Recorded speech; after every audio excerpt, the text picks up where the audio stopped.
आदरणीय new horizon ग्रुपचे मान्यवर, प्रधानाचार्य, उपप्रधानाचार्य, कोऑर्डिनेटर्स, माझ्या प्रिय शिक्षकांनो आणि non teaching office staff, account staff आणि अन्य मित्रांनो, आपल्या सर्वांना महाराष्ट्र दिन आणि आंतरराष्ट्रीय कामगार दिनच्या हार्दिक शुभेच्छा. सर्वप्रथम आजच्या दिवशी शिक्षकांनी केलेल्या अप्रतिम सादरीकरणाबद्दल टाळ्याचा कडकडाट करा. जोरदार कडकडाट. 1 मे हा दिवस आपल्या देशात आणि राज्यात दुहेरी आनंद घेऊन येतो.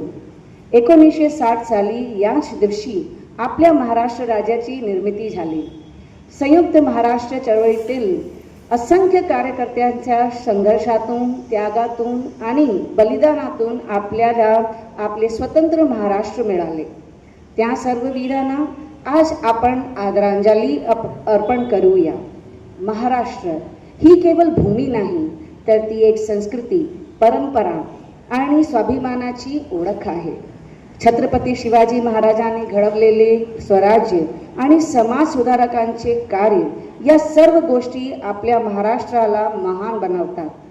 संत ज्ञानेश्वर, संत तुकाराम, संत नामदेव यासारख्या संतांचे शिकवण, तसेच लोकमान्य टिळक, डॉक्टर बाबासाहेब आंबेडकर यासारख्या महान नेत्यांचे कार्य हे सर्व आपल्या महाराष्ट्राच्या वैभवाचे प्रतीक आहे.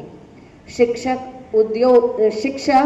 उद्योग, कला, साहित्य आणि क्रीडा या सर्व क्षेत्रांत महाराष्ट्राने नेहमीच आपली छाप उमटवली आहे.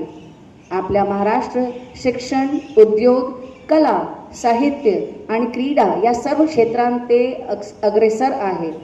मुंबईसारखी आर्थिक राजधानी, पुणेसारखे शिक्षणाचे माहेरघर आणि कोकण, विदर्भ, मराठवाडा या विविध भागाची निसर्ग संपदा हे सर्व महाराष्ट्राला विशेष बनवतात. पण मित्रांनो, आजचा दिवस फक्त साजरा करण्याचा नाही, तर विचार करण्याचाही आहे. आपण आपल्या महाराष्ट्रासाठी काय करू शकतो? आपले कर्तव्य काय आहे?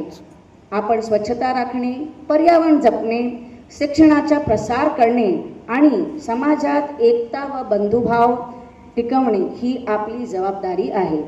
महाराष्ट्राचा विकास केवळ सरकारवर नाही, तर आपल्यापैकी प्रत्येकावर अवलंबून आहे. चला, आज आपण सर्वजण एक संकल्प करूया. आपला महाराष्ट्र अधिक प्रगत, स्वच्छ आणि सुंदर बनवण्यासाठी आपण आपले योगदान नक्की देऊ.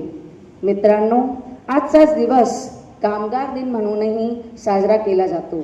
या दिवसाचे महत्त्व आपल्याला कामगाराच्या कष्टांची आणि त्यांच्या योगदानाची जाणीव करून देतो. आपल्या देशाच्या आणि राज्याच्या विकास मार्गे कामगारांचा मोठा वाटा आहे. शेतकरी, बांधकाम कामगार, कारखान्यातील कर्मचारी, स्वच्छता कर्मचारी हे सर्व आपल्या समाजाचे खरे आधारस्तंभ आहे. आपण दररोज वापरत असलेल्या प्रत्येक गोष्टीत कुठल्या ना कुठल्या कामगाराचा घाम मिसळलेला असतो. त्यामुळे त्यांच्या कष्टांचा सन्मान करणे, त्यांना योग्य आदर देणे आणि त्यांच्या हक्काची जपणूक करणे हे आपले कर्तव्य आहे. आजच्या दिवशी आपण 2 महत्त्वाच्या गोष्टी लक्षात ठेवूया. एक म्हणजे आपल्या महाराष्ट्राच्या विकासासाठी योगदान देणे आणि दुसरे म्हणजे कामगारांच्या मेहनतीचा सन्मान करणे. चला, आपण सर्वजण एक संकल्प करूया. आपण मेहनतीला मान देऊ, समाजात समता आणि बंधुभाव वाढवू आणि आपल्या महाराष्ट्राला अधिक प्रगती बनवण्यासाठी प्रयत्न करू. शेवटी मी एवढेच म्हणेन, सह्याद्रीच्या कुशीत फुलले स्वप्न महान, छत्रपतीच्या भूमीत धडकते स्वाभिमान, रंगला उत्सव परंपरेचा गाते अभिमान गान, जय जय महाराष्ट्र माझा सदैव उंच महान.